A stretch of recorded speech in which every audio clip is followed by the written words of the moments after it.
के मुख्यमंत्री नीतीश कुमार कभी हाँ कहते हैं, कभी ना। उनका इशारा कुछ और होता है और वो बोलते कुछ और है। प्रशांत किशोर से मिलने की खबरें भी आती हैं और फिर उन पर निशाना भी साधते हैं नीतीश कुमार। मतलब सीधी सी बात है कि ये समझना मुश्किल है कि आखिर चल क्या रहा है, क्योंकि सीएम नीतीश ये पता चलने ही नहीं देते, कंफ्यूज करके रखते हैं। अब देखिए ना, एक बार फिर से सीएम नीतीश ने एक बयान देकर सबको कंफ्यूज कर दिया। चलिए आपको भी बताते हैं कि ऐसा क्या कह दिया सीएम नीतीश ने।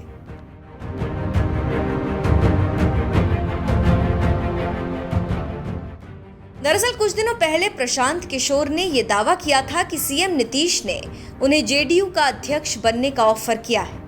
अब इसको लेकर सीएम नीतीश से सवाल किया गया था तो उन्होंने ऐसा बयान दे दिया जो कुछ और ही कहता है। सीएम नीतीश कहते हैं, प्रशांत किशोर ने आकर हमसे कहा था कि अपनी पार्टी को कांग्रेस में मर्ज कर दीजिए। तब मैंने कहा था भला हम कांग्रेस में खुद को मर्ज करेंगे। सीएम ने कहा कि आजकल जहां गया है बीजेपी में उसके हिसाब से सब कर रहा है। यानी सीएम नीतीश ने प्रशांत किशोर के भाजपा के साथ होने का दावा किया। आप पहले उनका ये बयान सुनिए। अब जिसको जहां जाना है जाना है। एक बार बीच में वो बोलता है, हमको बीच में आकर के कह रहा था कि अपना पार्टी को कांग्रेस पार्टी में मर्ज कर दीजिए। हमके बोला हम कांग्रेस पार्टी में मर्ज करेंगे। खैर इन लोगों का कोई ठिकाना नहीं ना है। आजकल फिर अपना जहां गया है बीजेपी में तो उसी के हिसाब से कर रहा है। तो सुना आपने। आपको बता दें, बिहार में सियासत गरमाई हुई है, जहां बयानबाजी का दौर जारी है।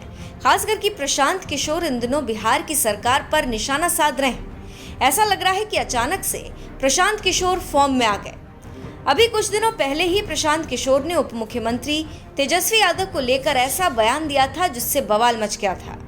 जहां प्रशांत किशोर ने कहा था, लालू जी का लड़का 9वीं पास है और वो उप मुख्यमंत्री है। अगर आपका बच्चा 9वीं पास होगा तो क्या उसे चपरासी की भी नौकरी मिलेगी? आप वो बयान भी सुनिए। हमार लड़का के खाना के खिलाई, हमार गांव में स्कूल के बनाई।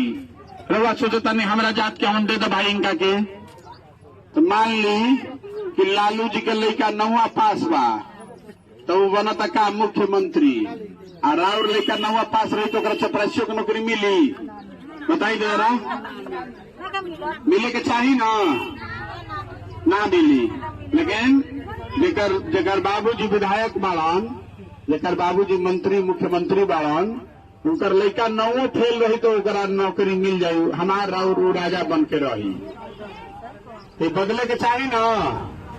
आपको बता दें, फिलहाल प्रशांत किशोर पदयात्रा पर निकले हुए हैं, जहां उनका कहना है कि वो 3500 किलोमीटर लंबी पदयात्रा कर बिहार के हर कोने में जाएंगे। वहीं पटना से लगभग 275 किलोमीटर दूर पश्चिम चंपारण जिले के जमुनिया गांव में पीके ने मंगलवार को सीएम नीतीश कुमार पर जमकर प्रहार किया। उन्होंने कहा था, नीतीश मुख्यमंत्री बनके बहुत होशियार बन रहे हैं। 2014 में चुनाव हारने के बाद दिल्ली आकर उन्होंने कहा था कि हमारी मदद कीजिए। महागठबंधन बनाकर हम लोगों ने उनको जिताने में कंधा लगाया। अब बैठकर हमें ज्ञान दे रहे हैं। अभी 10 से 15 दिन पहले बुलाकर बोले कि हमारी पार्टी का नेतृत्व कीजिए। हमने कहा कि अब ये नहीं हो सकता। अब प्रशांत किशोर के बयान से और सीएम नीतीश के इस बयान के पलटवार से कई मायने निकाले जा रहे हैं। लोग तो ये भी कयास लगा रहे हैं कि प्रशांत किशोर ने जो शुरू में कहा था कि वो बिहार से अपनी राजनीति शुरू करेंगे, उसी की तैयारियों में है। तो फिलहाल बिहार में अब प्रशांत किशोर वर्सेस सीएम नीतीश चल रहा है। चलिए अंत में आपको सीएम नीतीश कुमार का पूरा बयान सुनाते हैं। अब जिसको जहां जाना है जाना है। एक बार बीच में वो बोलता है, हमको बीच में आकर के कह रहा था कि अपना पार्टी को कांग्रेस पार्टी में मर्ज कर दीजिए। हमके बोला हम कांग्रेस पार्टी में मर्ज करेंगे। बहुत पहले, आज से 4 साल पहले आकर के कह रहा था। खैर इन लोगों का कोई ठिकाना नहीं ना है। आजकल फिर अपना जहां गया है बीजेपी में तो उसी के हिसाब से कर रहा है। हम नहीं बुलाए थे, अपने आया था मिलने। क्या क्या बात हुई तब कुछ भी बोलता, हम नहीं कुछ करेंगे। खाली आप लोग जब पूछ लिए तो इतना बता देंगे कि ये लोग को बेचारे को जो करना है उसको क्या है, राजनीति से क्या मतलब, कोई मतलब है? कोई चीज नहीं, अपना बोलते रहता है। बोलने दीजिए, छोड़िए, हमको कोई लेना देना नहीं। अच्छा है अच्छा है जब मदद कर रहा है और उन लोगों के साथ है, बढ़िया है, बेचारे को वहाँ भी जगह मिल जाए केंद्र से भी, ठीक है। मतलब आप साफ करें कि वो बीजेपी के साथ मिले हुए हैं, यही बात ना है, ये उसी का काम ही कर रहा है वो भीतर से। हम लोगों का विरोध, इनका विरोध काहे के लिए कर रहा है, सबका विरोध।